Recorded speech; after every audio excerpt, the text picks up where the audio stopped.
Hi, my name is Michael Swartz. I'm going to show you how to make an asteroid field. Let's make the asteroids to start out. I'm going to make a polycube, and I'm going to duplicate it a few times. So I've hit Control D to duplicate, and then Shift D to duplicate a few more times. So I have 5 cubes in a row. Let's combine them into a single shape. So select them all, Shift, right click, combine, and then let's smooth them. Okay. So, and then from here, we could use the Sculpt tool. So under the polygon menu set, Mesh Tools, Sculpt Geometry Tool options, we can set it to pull, and let's decrease the max displacement value because we're scaled down really small on the scene right now. So let's make this like 0.1. And then also let's change the radius to like 0.1 as well. And now we can just push and pull vertices on these asteroids and deform them into a range of shapes. Okay, and it doesn't matter, you don't have to be perfect with this because we're going to distort it even further in a moment.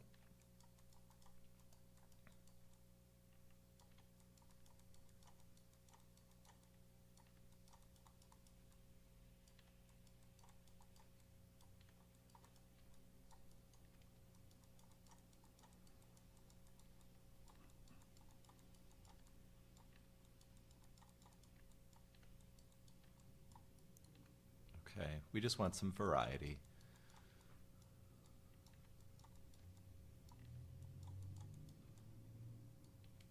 And you can hit Control and push instead of pulling. So I'm just going to do that on all these.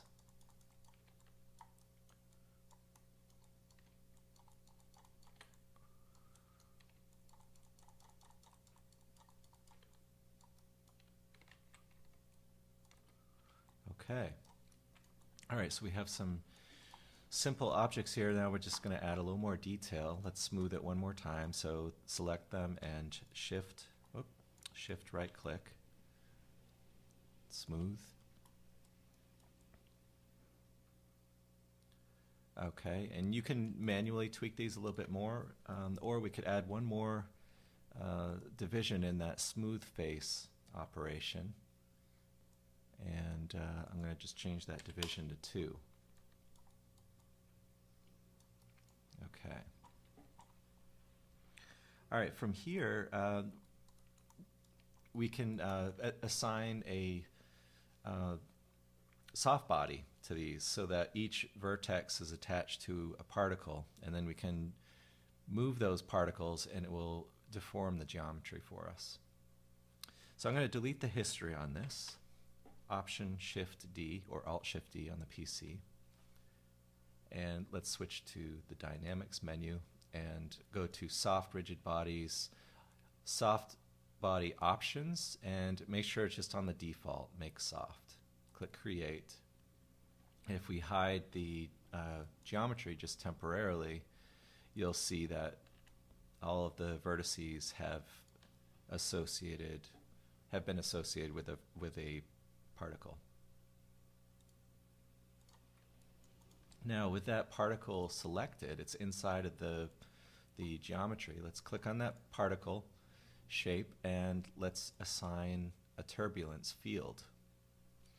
And you want to make sure that your settings are set up for a particle simulation. So we need to click on the settings button. It's to the right of the key icon, and we're going to make sure that it's playing every frame.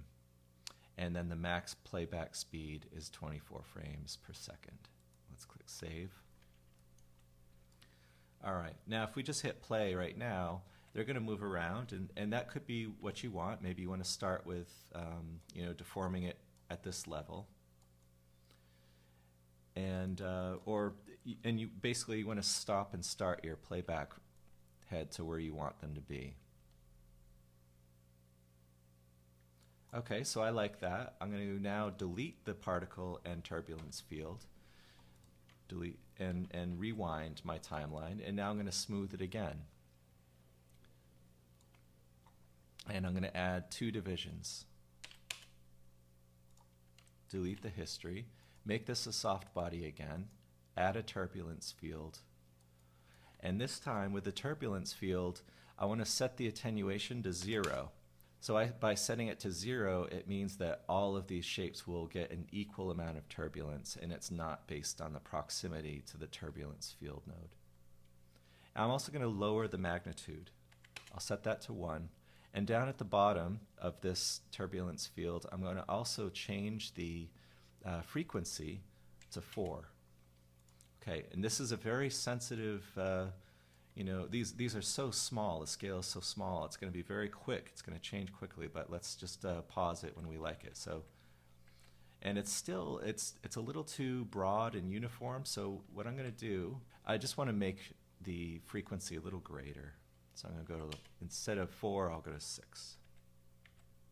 And you can see it's getting tighter and tighter. I'm trying to just create a shape that's pretty rough, you know, like it's got a lot of variation on the surface. All right. It looks like frame 7 was a pretty good one. But it's hard to get at frame 7. So what I'm going to do is I'm going to decrease the magnitude to 0.25, and that will give me a little more time to stop the playback head.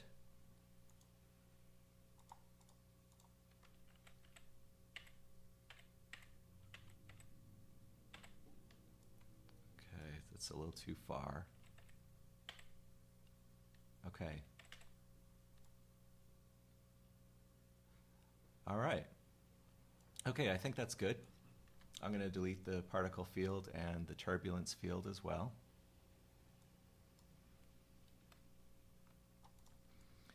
And I'm going to separate these into separate objects now. So shift right click. We're going to separate and rename these. I'll call these Geo, Asteroid, and then they'll have a number afterwards, and this is going to be group Geo Asteroids. All right, and I'm just going to delete history on all of these. And now I'm going to select all of them and set their pivot points to be in the center. And then I will set them all to be at 0, 0, 0 in world space. So up here in the top, if you click on this and select absolute transform, with your move tool selected, you can set these to 0 to 0, 0, and they all jump into the center. Now let's freeze those transformations so that they're all reset to 0. Okay, so we have all these asteroids right on top of one another. Let's save the file.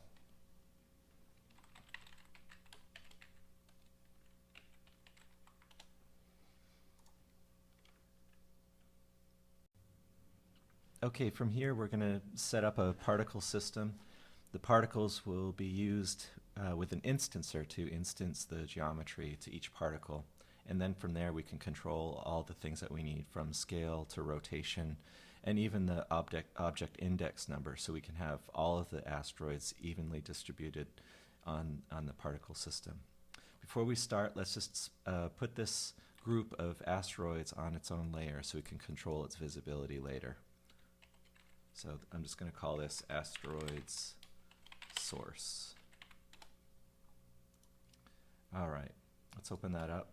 And now let's create the particle system. So if we go up to the dynamics menu set and then go over to particles, particle tool, let's reset the tool, and let's turn on create particle grid with text fields. Okay, and the min max is going to be 30. So minus 30 for the min and 30 for the max. And we're going to set the particle spacing to 10. Okay, and we can close that and then just hold down X to snap it to the grid and hit enter. So it's probably hard to see on your screen, but we have a nice grid. The bounding box is showing us where the borders are of our grid of particles. Okay, now we're going to attach the geometry to each of these particles with the particle instancer. So what you do is you select the geometry first, and then you select the particle last, and then go to the particle menu and select instancer. Let's go to the options and make sure that we just reset the settings to the default in case it's been changed, and click create. What we're looking at now is the first asteroid in the list duplicated over and over. If we want to vary them and have each particle be a random asteroid, we need to write a creation expression. Expressions are written on the particle shape node, so we're going to select the particle, Control A, go into the particle shape, and all the way at the bottom there's an area for per particle array attributes. We're going to add a custom attribute, and we're going to name it custom index. And the index is going to be, a random number. And this is going to be a float data type, and make sure you check per particle array as well. Click OK. And then right-click on that custom index and select Creation Expression. And you can grab this whole line here and middle mouse drag it down to the expression region. And we're going to just type in rand, open close parentheses, and inside the parentheses, this is where we want to randomize the number. So Maya considers the first one in the instancer list to be 0, even though it's called 1. Just ignore that. Maya is looking at that as 0, so it would be 0, 1, 2, 3, 4. So it's going to randomize from 0, comma, 4, and because 4 is the last on the list, we want it to have an equal share when the dice is rolled. So when the die is rolled, so we want to have that be 4.99. Okay, click create. You won't see anything yet because we need to go up to the top here under the instancer and make sure that you check the allow all data types, and we need to then assign the object index to our custom index. And you'll see it's subtle. It's because these are abstract kind of organic shapes, it might be a little hard to see, but if I just hit edit a few times, you can see it is actually swapping out different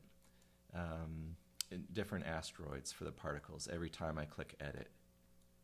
Okay, so we've got our objects on there. They all have an equal distribution, randomized amongst those 5 different asteroids. Now let's do a few more things to make this a little more believable.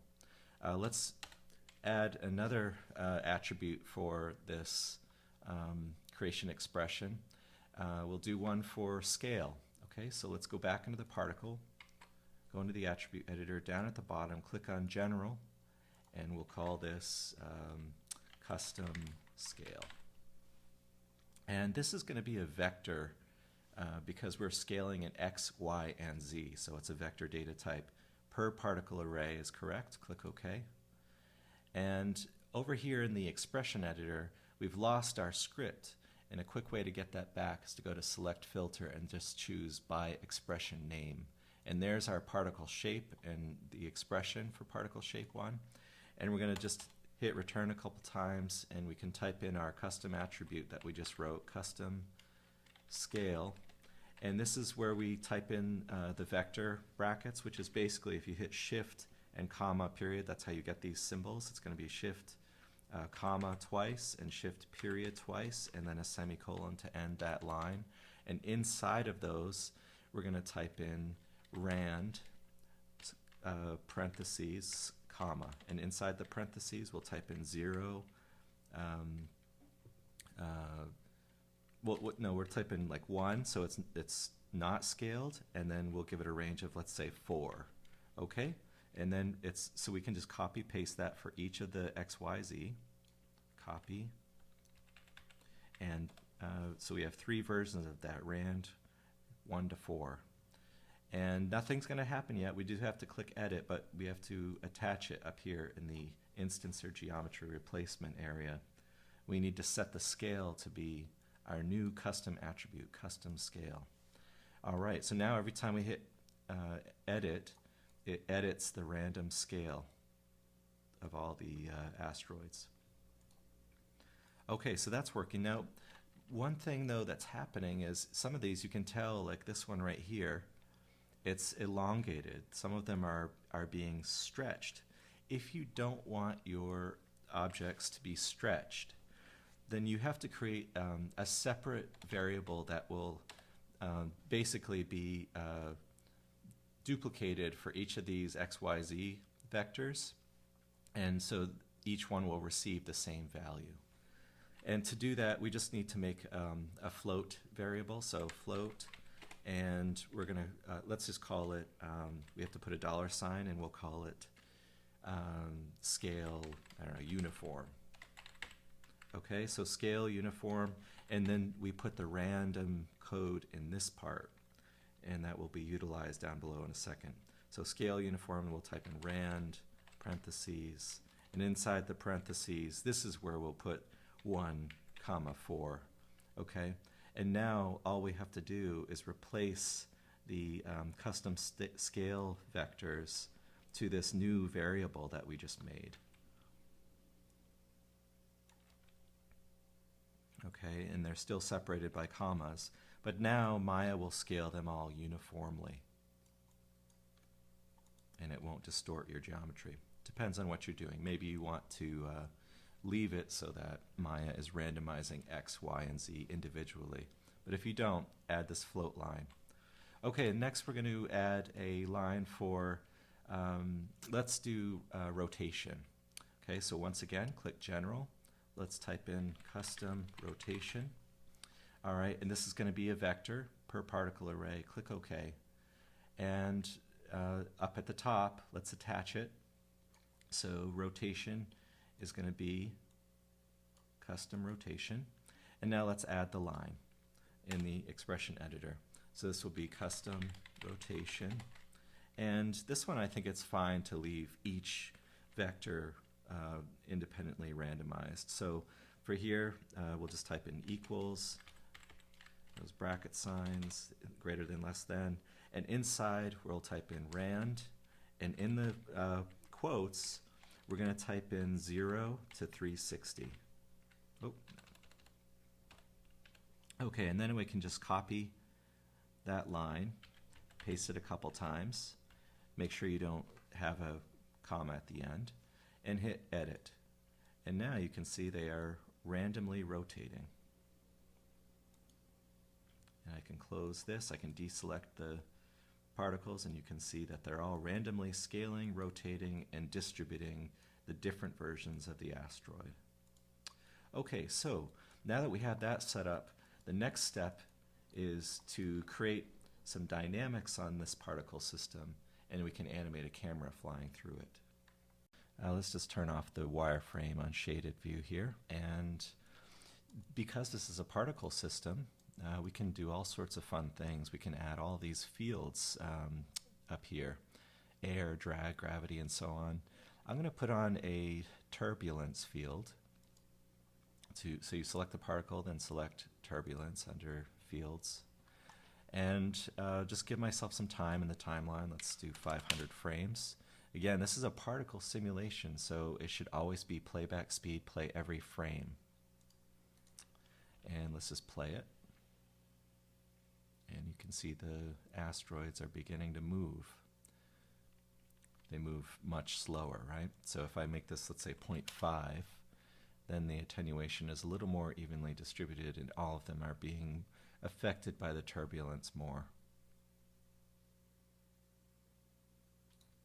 I'm going to pause that. Every time you rewind, of course, it randomizes things because it's a creation expression. I'm going to set that to, let's say, 0.8 for the attenuation.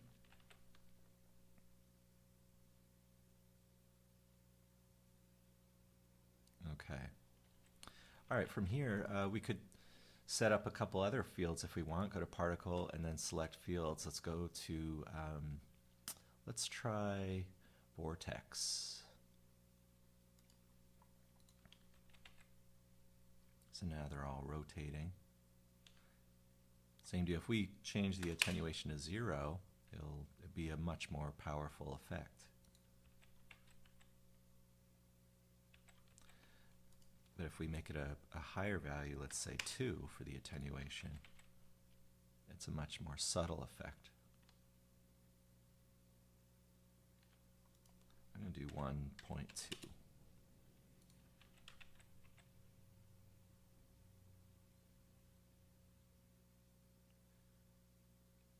All right. And one more field. Let's try a Newtonian field.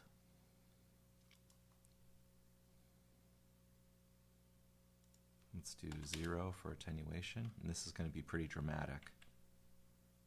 They all collide into a center point. It's the Big Bang.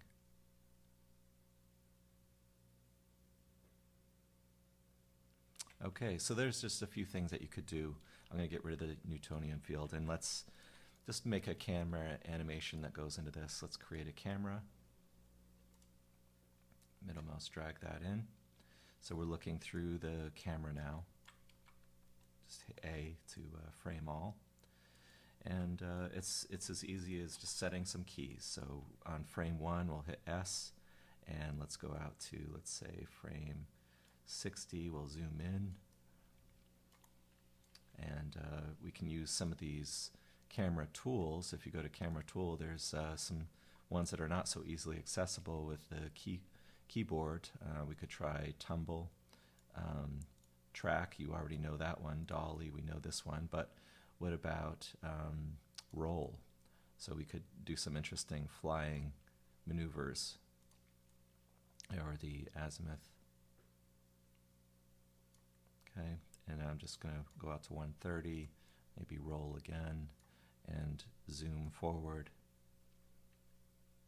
Okay, so, and then if we rewind, and I'm going to just set all those keys and set the tangents to be spline. All right, so now we are flying through the asteroid field. Okay, well, I hope you enjoyed this tutorial.